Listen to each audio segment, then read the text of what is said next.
iPhone 17 base model ini menurut gue varian iPhone 17 series paling worth it di harganya karena upgrade lumayan signifikan dibanding previous base model sebelumnya. So, apa aja upgrade-nya? Mari kita langsung aja review iPhone 17 di channel ini. Let's go, gue bakal bandingin juga sama Pro Max ya, gas!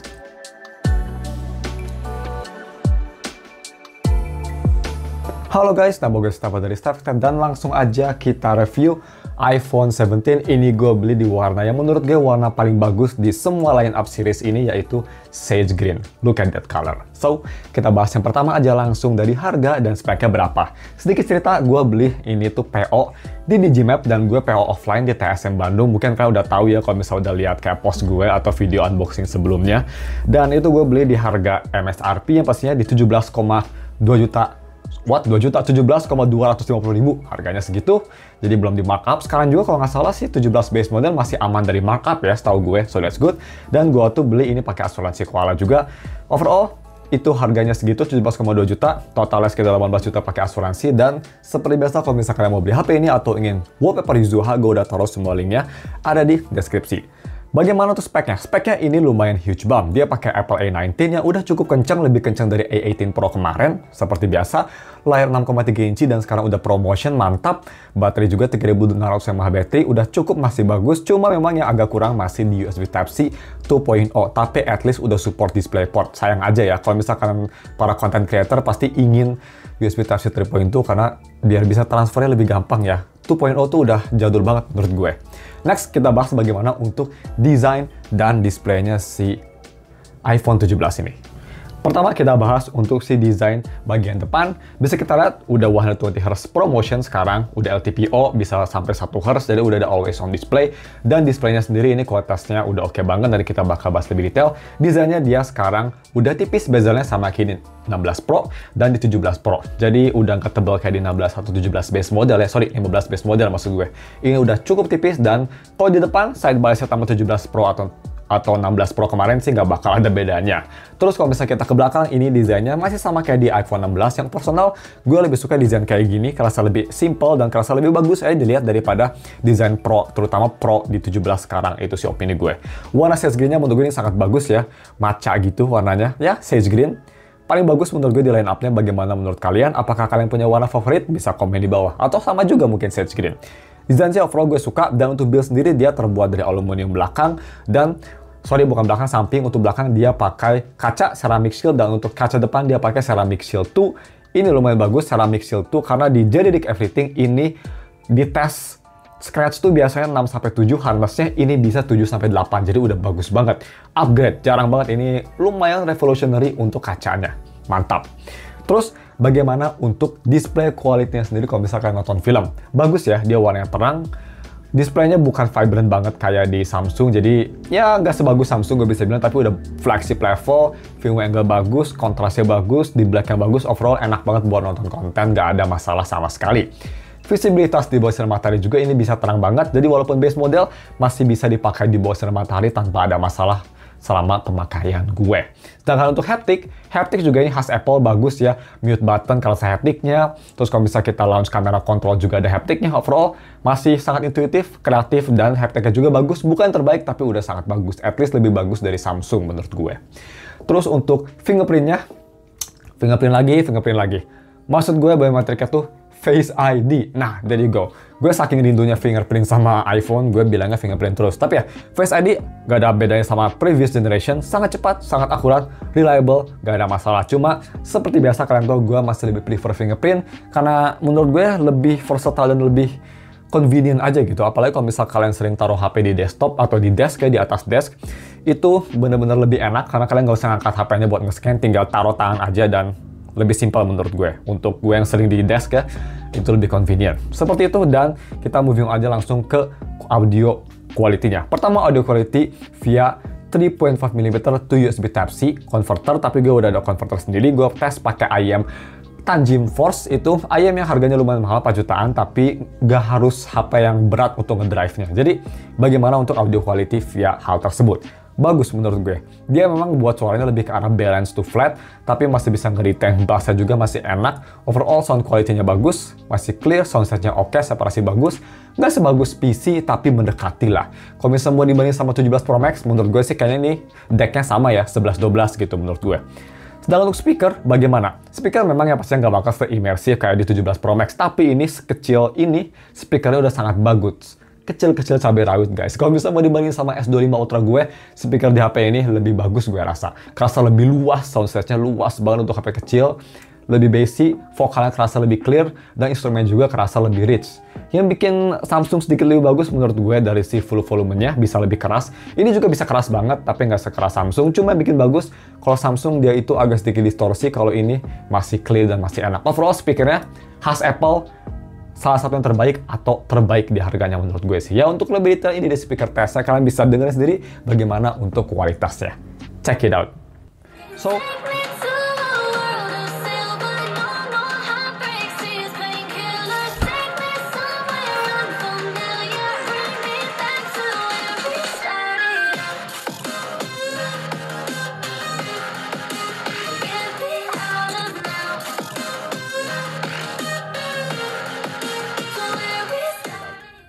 So, moving on ke kamera quality. Di kamera quality kita bakal bandingin dikit sama 17 Pro Max ya.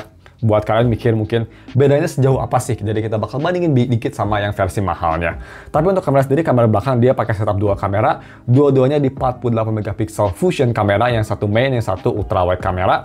Dan untuk kamera depan ini selfie-nya huge upgrade di 18 megapiksel square sensor. Jadi kayak center stage, dan ini bisa adaptively gonta-ganti aspek rasionya sesuka kalian tanpa harus ngeganti vertikal atau horizontal berkat si square sensornya. Itu menurut gue salah satu lumayan revolutionary juga. Semoga banyak brand Android yang nge-copy, karena itu fitur yang bagus buat kalian para selfie lover. Sekarang kita bahas dulu bagaimana untuk foto quality-nya. Jadi untuk foto daylight ya, kayak gue bakal bandingin dikit sama iPhone 17 Pro Max. Ini pretty much neck and neck. Mirip banget sama 17 Pro Max karena in summary, ultra wide-nya pretty much sama, dan untuk main kameranya sensornya sedikit lebih besar di iPhone 17 Pro Max, tapi kalau masih di daylight sih, untuk perbandingannya hampir nggak ada gambar, masih kerasa natural, bagus, capture time-nya oke, UI-nya smooth, warnanya bagus menurut gue. Mungkin di beberapa aspek, iPhone menurut gue agak sedikit terlalu flat, jadi nggak sehidup misal di Samsung gitu ya, tapi overall masih bagus banget. Dynamic range-nya ini one of the best gitu ya. Penangkapannya bagus, di kondisi light yang susah pun dia masih bisa ngekontrol dengan baik dynamic range dan teman-teman. Jadi untuk foto quality menurut gue sih ini sangat bagus, flagship level banget. Sedangkan untuk night photo juga nggak ada bedanya, bagus, jernih, terang gitu ya, nggak ada noise. Dan untuk penangkapan cahaya juga dia nggak overblown, jadi udah sangat baik. Dibanding sama Samsung lebih bagus ini menurut gue sih penangkapan cahayanya. Samsung suka overexpose cahayanya. Jadi night mode juga udah sangat bagus. Cuma memang capture time-nya gue rasa agak lebih lama dibanding Pro Max karena ya sensornya mungkin lebih kecil ya. Sedangkan untuk night mode video, kita bakal bahas nanti di video kamera quality ya. Bisa kalian skip, tapi kita sekarang mau bahas bagaimana untuk selfie dulu. Selfie ini menurut gue juga cukup bagus ya, sama sensornya kayak 17 Pro Max, jadi pretty much neck and neck, kualitasnya bagus. Ini gue bakal liatin sendiri aja, fotonya udah oke banget, selfie-nya no problem, clear, bisa ganti aspek ratio, dan sangat versatile, natural juga, nggak ada smoothing. Gue suka. So, kita moving on ke video quality. Tadi kita mau bahas untuk night mode video. Ini kita bakal bahas night mode video kalau misalnya mau dibandingin side by side sama 17 Pro Max, dan gue bakal taruh dikit si S25 Ultra juga.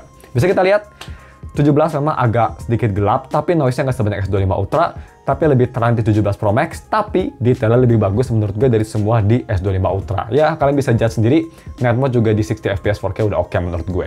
Dan untuk video sendiri, dia bisa di 4K 60 fps, yang pastinya sayangnya belum ada 4K 120, dan dia nggak support ProRes. Jadi, ini memang HP untuk orang-orang bukan yang nge-record kayak ini sebagai HP cinematic kamera gitu. Tapi 4K 60-nya jangan salah, ini masih one of the best di HP. Ya pastinya gue bilang ini 11-12 sama Samsung malah lebih bagus dari Samsung di beberapa aspek menurut gue sih. Ya untuk lebih detailnya ini dia video tesnya di resolusi 4K 60 dan 4K 30. Pakai mikrofon juga itu di kondisi yang windy banget ya, sangat windy. Kalian bisa dengar gimana kualitas mikrofonnya, dan overall sih menurut gue cukup oke untuk kualitas mikrofon, tapi untuk video ini bagus banget. Check it out videonya. Oke guys, ini dia video recording pakai resolusi 4K 60 fps di iPhone 17. Bisa ultrawide yang lumayan wide juga, dan maximum zoom kita ini ada di 6 kali, nggak ada optical zoom yang pasti, tapi IC is pretty good, dan stabilisasinya juga oke. Overall sih bagus, ya khas iPhone lah ya, always good. Kita langsung ganti ke 4K 30 kalau penasaran 4K 30 seperti ini. Bisa ganti lensa juga, tapi sih kalau ada memori mah mendingan 4K 60 aja.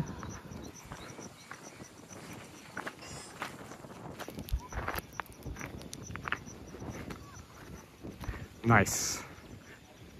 Kita langsung moving on ke game performance. Oh ya, kalian bisa nilai gimana sih anginnya juga lumayan kencang di sini.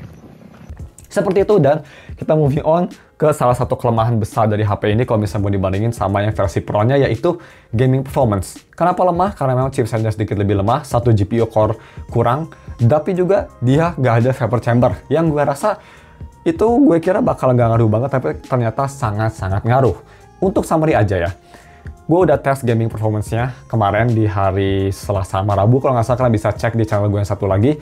Tapi in summary, gue tes main game itu Zero Zero atau Wuthering Wave, baru sekitar 5 menit aja HP-nya udah arah hangat ke panas, dan thermal throttling cepet di sekitar 7 menitan kerasa thermal throttling. Tapi memang dia itu thermal throttling-nya walaupun kerasa di throttle, tapi masih smooth gameplay-nya, jadi nggak sampai unplayable. Frame rate mungkin turun sekitar 10-15 FPS, tapi masih nggak ada stutter, dan overall masih oke. Cuma memang agak sedikit takut aja ya, karena HP-nya agak kerasa panas, takut ngerusak baterai gitu. Dibanding sama 17 Pro Max yang santai-santai aja mau selama apapun. Itu dua-duanya by the way di max setting ya, tapi kita harus tahu juga game-game kayak Zero Zero atau Wuthering Wave masih belum optimize sama A19 dan A19 Pro. Jadi mungkin harusnya setelah udah optimize, performance-nya lebih baik lah ya, semoga, dan nggak cepet panas. Terus untuk main game rhythm, ini menurut gue HP terbaik buat main game rhythm untuk para jempol player. Pertama, dia support 120 FPS di Project Sekai atau Bandori, dan ada haptic-nya kalau di iPhone. Gue suka banget ya di Project Sekai. Terus performance-nya enak banget, no problem, gak panas sama sekali. A19 udah overpower buat main game rhythm, so that's good. Terus yang gue suka juga size-nya cuma 6,3 inci, jadi buat kalian para jempol player pasti bakal seneng banget main rhythm game di HP ini. Mantep lah, worth it banget menurut gue. Seperti itu, the game performance-nya menurut gue masih solid, tapi memang jauh lebih enak di Pro Max atau Pro kalau misalnya kalian main game yang super berat kayak ZZZ, Dual Night Abyss, atau Wuthering Wave.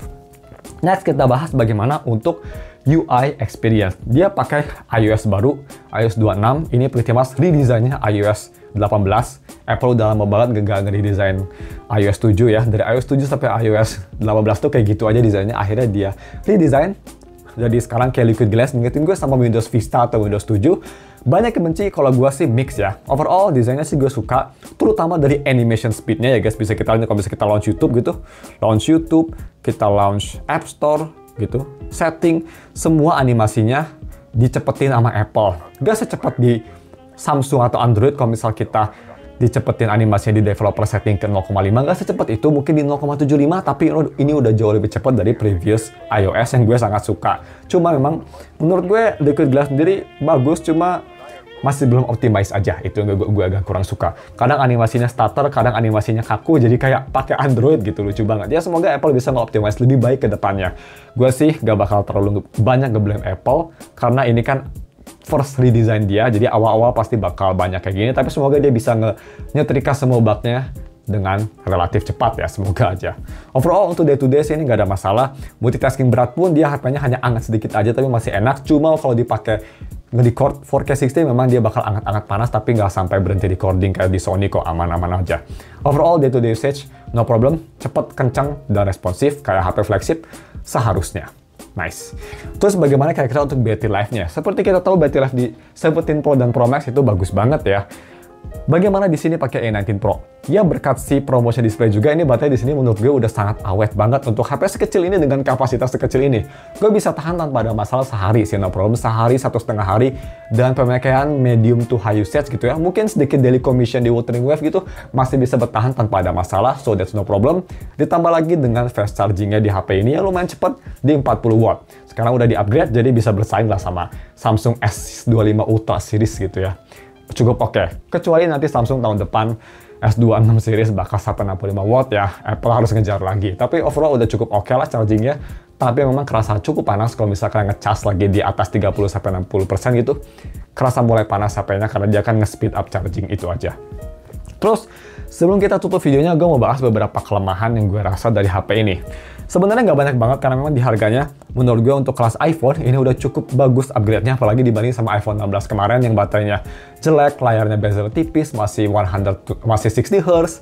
Ini upgrade yang cukup signifikan, tapi again, gue lebih prefer kalian upgrade dari misal 13 itu baru kerasa banget worth it-nya. Tapi ya, kelemahan sendiri apa kira-kira selama gue pakai HP ini? Pertama sih, yang paling besar hanya dari heat manajemennya aja.